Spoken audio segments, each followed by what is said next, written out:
Got the laptop out. We got another email from TenPoint Crossbows. I suspected we would. It's that time of year. This is pretty exciting. We're going to see what they have to offer here. The new TenPoint 2023 Stealth 450. That's pretty cool. So what we've got is another email from TenPoint. We've got the crossbow right there. Like it looks like all the other TenPoints, right? Or does it?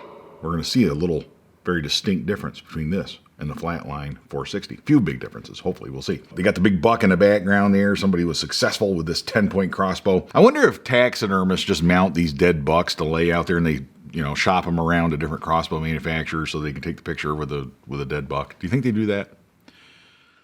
Stealth 450, our fastest forward draw crossbow ever. Interesting. Right off the bat, we have something that's different from the last video I just did on the first big release from TenPoint, the Flatline 460. Forward draw. That's your traditional style crossbow. If you look at this down here, look at this picture. It looks just like all the other TenPoints, but it's a forward draw design. And what I mean by that, the risers clear out at the end of the rail, right? The Flatline 460, if you remember from looking at that one, the riser was back here, closer to your trigger hand, and then the limbs go out in front of you, and all the cams and stuff are out front. This is the reverse of that. This is a reverse draw.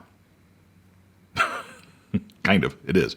It's a forward draw design. In other words, the riser out front and all that good stuff. The cams are back here, closer to where you are and all that. The difference is you pull the string from here back toward the string latches back here. It's going to pull it back. You really don't have as much room for a draw length, and that's one of the reasons that you'll see that this crossbow is a little bit longer than the Flatline 460. It's not really in that compact category. Had a really good comment on that last video asking, really what's the difference between the Flatline 460 and the Raven 500 in terms of size. I don't know. Are they both compact crossbows? I don't know. This one we'll see is quite a bit longer, but what qualifies a crossbow as compact versus regular or normal or whatever? The new Stealth 450 shoots a blistering 450 feet per second. That is really smoking fast, and a narrow 6.5 inches wide. More speed and mobility to make you a successful hunter. Notice what TenPoint is doing here. They just released a 460. They've released this one, the Stealth 450. What they are doing is they are raising the bar. Their catalog of crossbows, as we'll see, is improving in speed. It's getting faster. Their catalog of crossbows are. And at the same time, they're fixing some problems. Good or bad, maybe should have had those problems, but they are fixing problems with their line at the same time. Pretty impressive as a company. This is 450 feet per second. They are sort of working in the direction of turning 450 feet per second into the new normal, into the new modern speed of crossbows, aren't they? They're sort of raising the bar. The 100-yard Marksman Elite scope paired with the new scope struts maximizes long-range accuracy and infield durability. Talking about those new scope struts, I'm a little critical of that because they released a whole bunch of really nice crossbows last year that didn't have those scope struts. And that is this little scope strut right here that we see, the erector set on the side of the crossbow. 80% improvement in durability is what they're bragging about. We get that cantilevered effect, where the scope rail goes way out over it so that we can draw the string back under it. That's really what's going on with a lot of these crossbows. Some of them are really, really exaggerated. And I commented on this 2 years ago, looking at them, and like, that looks like there's going to be a lot of this, right? You shoot the crossbow, it's going to do a lot of this. Some of you said, no, there's no problem with the scope rails on last year's models that didn't have this add-on. So you wouldn't need to add it on. Right? Some of you told me that, and that's good to hear. I'm very happy to hear that. I really am. Other people told me, yeah, they're a problem because we got one in the mail and it was already bent. It got bent in shipping. That's a problem, right? Because shipping should be the easy part. It's all packaged and packed in there good and supported and everything else and mailed to you by somebody who does shipping for a living, presumably. For me, in the field, accidents happen. This thing gets lowered out of a tree stand, lays on the scope. Every crossbow you lower by the stirrup wants to lay on a scope. I got to sit there and swing it back and forth and swing it back and forth and get it to lay down so it doesn't lay on the scope. Falls over in the blind, or you drop something on it, or it falls off a table. The scope takes a lot of abuse, and the scope's kind of important. If that moves, that's going to affect your accuracy. I don't see other manufacturers doing this, and it suggests to me that there was a little bit of a problem that they recognize, right? When I see something like that, especially with TenPoint, I get a little curious because remember a couple of years ago when I was looking to upgrade, Bunjie. See him on the back there. I put him in the video this time, right? The OB back there.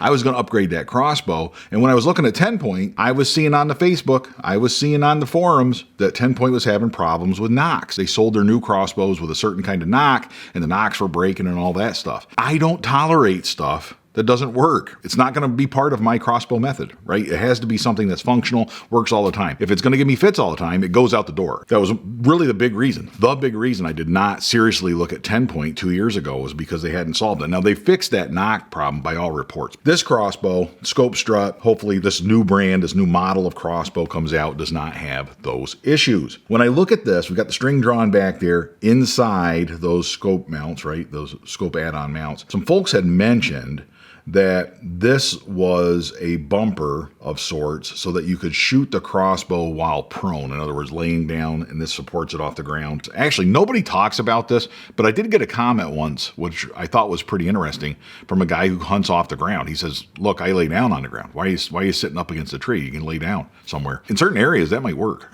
Low profile, shooting off a hill or something. There's a lot of reasons why that might work. Every ambush site's going to call for something a little different sometimes, right? I don't think that's what that is, though. I do believe that that is the handle of the Accu draw, Accu crank, Accu slide. That's what that is. You take that off the cocking device, and that's the handle. You plug it in there and cock your crossbow, and then you take it out, and then you put it back in here, and that just happens to be where the handle is stored, which is a good feature that you don't have this cranking device separate. The Excalibur, the Genevieve has, for example, you got to take the crossbow crank out of your backpack, you put that on here, and then the handle's separate, and you got clothing you got to put on, you got like a bracelet that you put on and all this other, you mount it in and make sure it's snapped in place, and then you crank your crossbow, and then you take it off, put it away. It's a pain in the neck. It really is. Some people hunt with it on here. It's such a pain in the neck. All this stuff with cranks, and it really turned me off from cranks. I get that cranks are part of modern crossbows. I can't sit here and say that my next crossbow is not going to have a crank. Can't do it. Don't know that that's realistic. 450 feet per second, that's awesome. 6.5 inches wide, which is essentially the same width that we were talking about, at least with the Flatline 460, that narrower design, and that is a 10-point style of crossbow, if ever there was one. That's axle to axle cocked, however. That is not the width of the crossbow. It's not a realistic number. Length is 33 inches. This looks very much the same as what we saw in the last email. Ultra narrow for more shot coverage, except the guy's not hunting out of a cornfield like in the last video. It is a narrow design. In fact, it's just as narrow as the compact model that they showed us in the last email. More speed and 100-yard scope for long range accuracy. It is an improvement in the overall speed of their line. That is for sure. One thing I didn't mention last time about that Accu slide, if you look right here, right, like I commented in the last video, there's a lot going on here. Your safety is right here. That's awesome. It's right here above your trigger finger, so you can just put your thumb on here and move it. Please comment if you know about the 10-point safeties. One thing I do not want in a safety is a safety that clicks, and that you can't get around that, right? Now I can flick the safety up on the Excalibur and it'll click, but I can ease it up and it won't.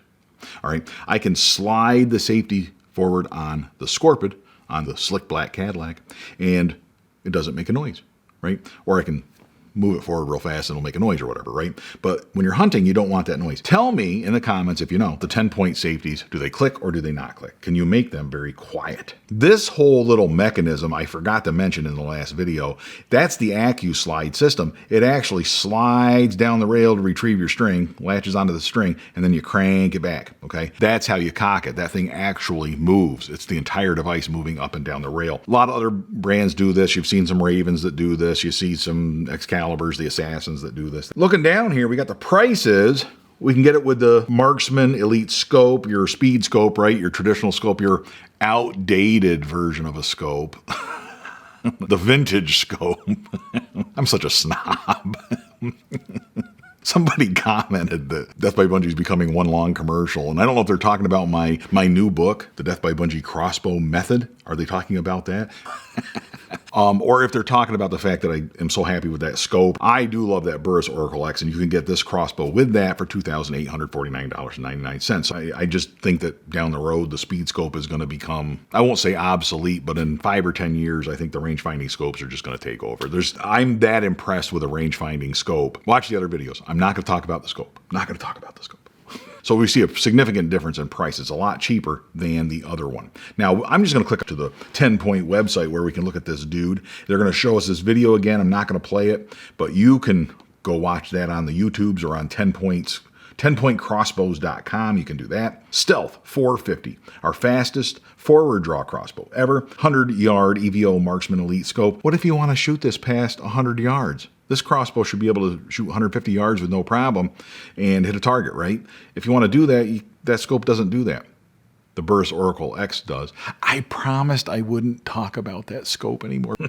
Micro track barrel. Now that's something different here. Reduces string to barrel contact by 50% to provide the longest string life in the industry, surpassing railless crossbows by hundreds of shots. Now when they say surpassing railless crossbows, it might as well just say surpassing Raven by hundreds of shots. So they have a new rail on this guy. It basically is a flat rail where the arrow and the vanes kind of ride down it, and then it's got two little lips that stick up on the edge, and the string rides above that. So the string is not in contact with the entire rail, the entire length of the crossbow. Raven really added feet per second by going to a railless design way back in the day. The micro track barrel, pretty impressive. That's new technology, and we'll see how that works out. The new Century bow hanger, just call it a stirrup. The reason they're not calling this a stirrup is because it's so small. I get that, right? This thing is so small, it doesn't really function as a stirrup. But I want a stirrup. Can't they make this bow hanger? I don't care what you call it. Can't you make it big enough for me to put my boot in? I would want that. The two-stage trigger, that is just a preference of mine. I am not knocking two-stage triggers. If you like them, use them,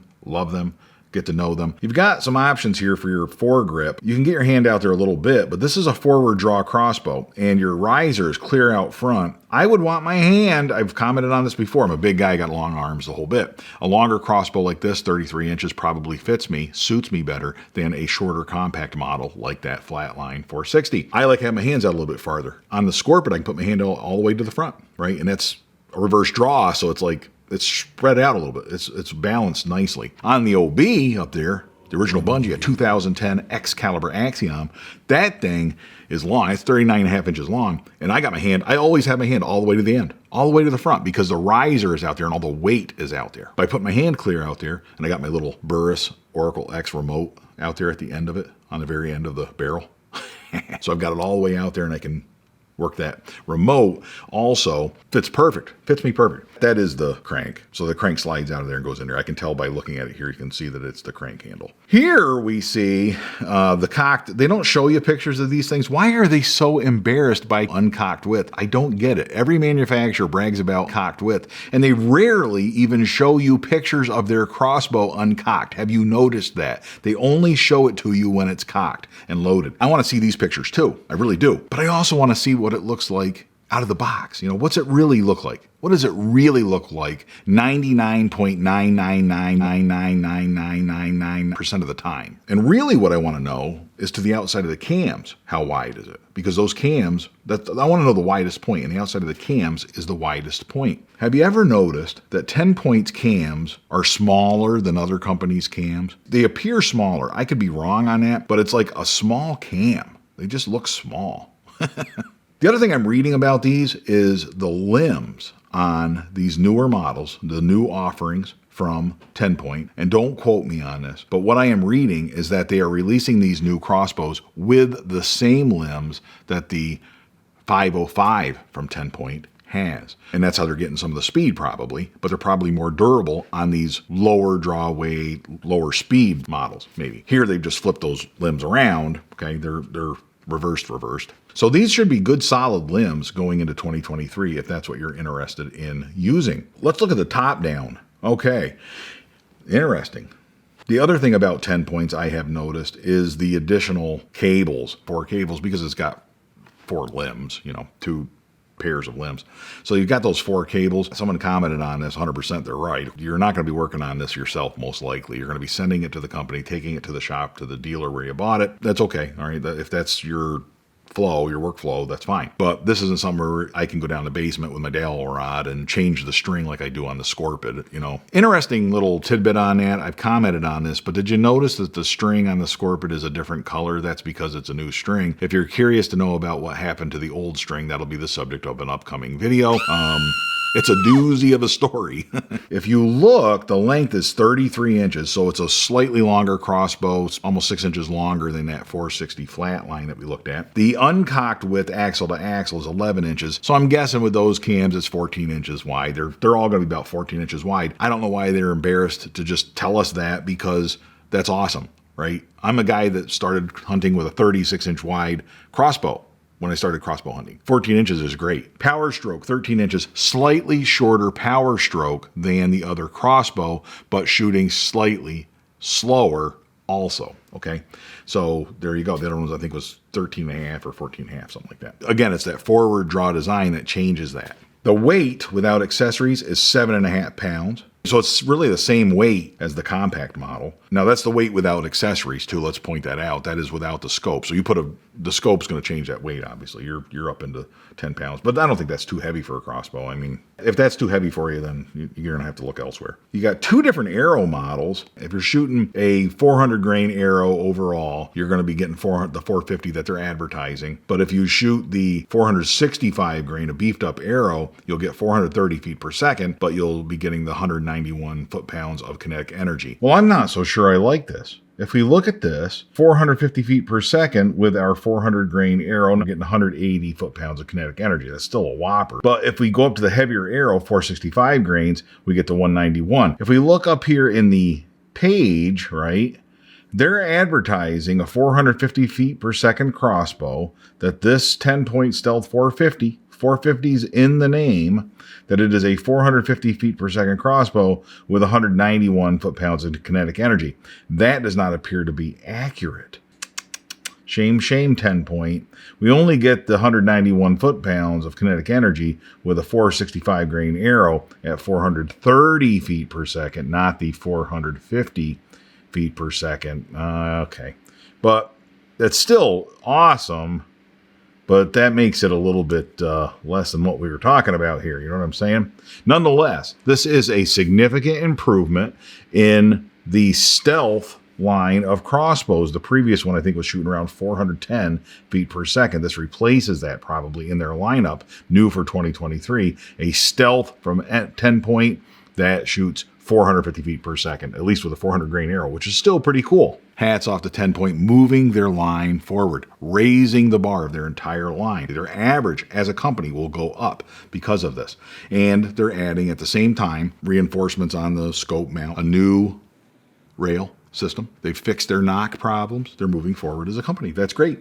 If we look right here, we can see $2149.99, noticeably cheaper for this forward draw model as opposed to the reverse draw of the flatline 460. One reason for that, I do believe, and I could be wrong on this, I mentioned it in the last video, but my understanding is TenPoint licenses the reverse draw technology from Scorpyd. So every time you buy a TenPoint reverse draw crossbow, Scorpyd makes money.